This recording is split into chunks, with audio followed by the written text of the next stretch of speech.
Hello and welcome back to the Games. Yes, you are watching some pretty interesting content here because we're going to be talking about Chris Roberts, who has been out of the limelight for most of 2019. Like, it's been pretty hard getting some one-on-one time with Chris this year. And The Intelligencer, which is a publication out of New York, this Brian Feldman did a piece on Chris. And for the most part, it was kind of a fluff piece. Like I read most of it, but there were some interesting parts here that I wanted to point out to everybody that I thought were very, very worth mentioning. And one of the interesting parts was he was talking about ray tracing, how he wants ray tracing in the game. Let me go down here. And he talks about the different tech. He also wants 4,000 to 40,000 people on a server at one time. So you can see here, like his expectations are to have the game essentially limitless. Like he doesn't want limits on a game. It's one of the reasons why I think Star Citizen does so well in terms of the support from its backers, from the community, those people that fund the game, the buy ships that support the future of this game, the progress of the development of this game, is that the man who's creating the game doesn't want limits for the game. That seems like a very crazy thing to say. You know, like, oh my God, how can there not be limits? Of course there's limits, DG. We see limits all the time in the game. And I know this. And you know, rationally speaking, very smart to think that way. Of course there's going to be some type of limitations. But like in the long run, don't you want the guy who's making the game to like have that kind of mindset that he wants the game to be like limitless, like a limitless amount of people, limitless types of experiences in the game. So when he said 4,000 to 40,000 people, that was really interesting. He talks about server meshing a little bit. I'll put the article down below. I really liked his mindset on that. Another thing that I really liked about this article here was this, where I was talking about ray tracing, and he talks about it right here. And the author says, is there anything you really want to implement but are waiting for the technology to catch up? And he says the biggest one would be proper ray tracing. So these are things that, like, you know, I don't see a lot of content creators talking about, you know, the mindset of the person who's creating this game for us. Like, these are the things I wanted to know. Like, these are the things I want to know. Like, you know, where's the direction of the game? We were talking about ray tracing about a month or two ago, and how we thought it'd be great to add to the game. And then people said, oh, fuck that. That's never going to happen, DG. I don't know why you're so worried about ray tracing. That'll never happen.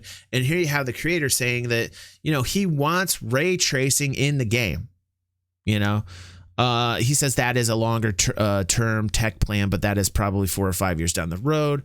So like, that's something that he wants in the game. But this is probably the most important part of the article to me that I was reading here. And guy is talking about, like, how do you feel about the future of the game industry? And I really like what he says at the very end here. And he says, I feel like the power of the tools are allowing creators to be unshackled from technical limitations so they can explore some of the artistic aspects of it. And the audience is huge. It's totally mainstream. It's only going to get bigger. And what he's referring to is people who want an experience that is limitless. It's essentially why this game is going so well as far as the funding. We can get into talk about development. We can get into talk about the roadblocks and SOCS and these types of things that they're working on to give us this limitless experience. But I'd much rather focus on the fact that the creator of this game wants this game to be like a limitless experience. And I think it's interesting, his point of view here. So he says, it's only going to get bigger. I was a kid when this all started, but I'm getting older now. It's a pretty exciting time. And we're still in the early stages. We're still like where movies were in the 20s, still figuring out how to use your camera and the best way to emotionally connect. I'm pretty excited to see where it goes. So the analogy of where gaming is currently at and where he thinks he can go to, and he's drawing it back to the early 20s in the terms of filmmaking and, you know, what was available to them to make movies. And he's talking about the tools now. And these types of tools are the tools that are being approved upon by Cloud Imperium.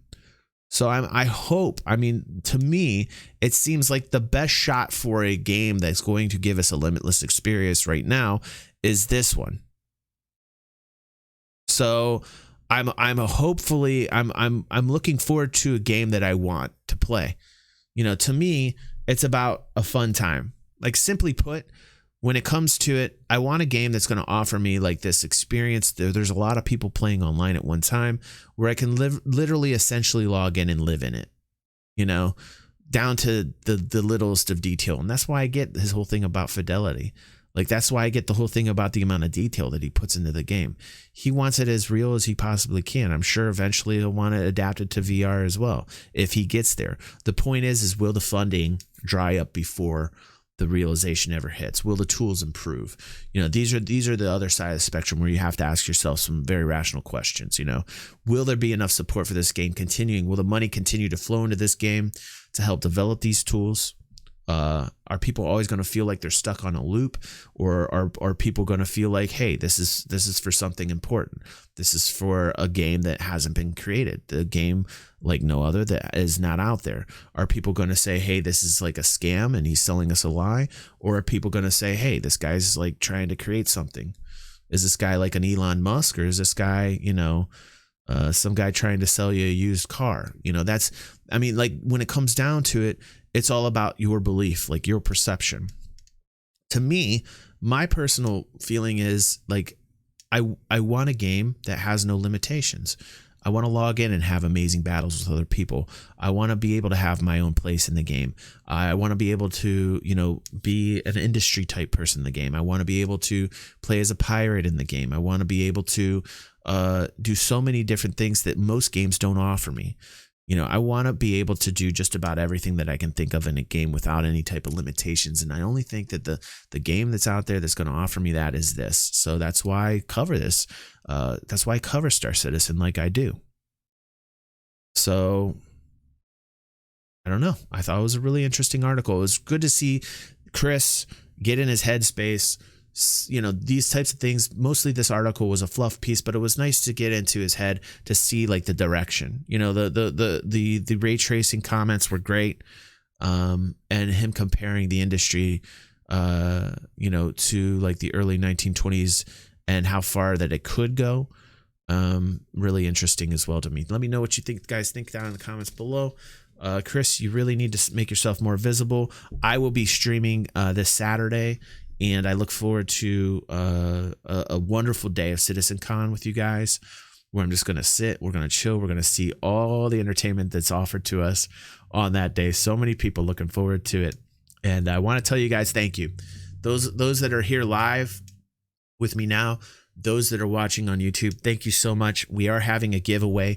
I will put a link in here live for my audience right now. It is a Loot and Scoot package worth $150. Brought to us by Evan Tator of the Matadors. Thank you so much, bro, for doing what you do. A lot of people give them a bad name, but personally, any guy that's going to offer $150 up to a community is an awesome dude for me. And I just want you guys to know that it's nice to see our community growing. And I want to thank you all for your support here on this channel, in this community, in these very trying times as a content creator. I will continue to make content for you guys. I will continue to be here for you guys. And I thank you much. I will see you on the next stream or the next vid. Don't forget, this Saturday, we're going to have a blast.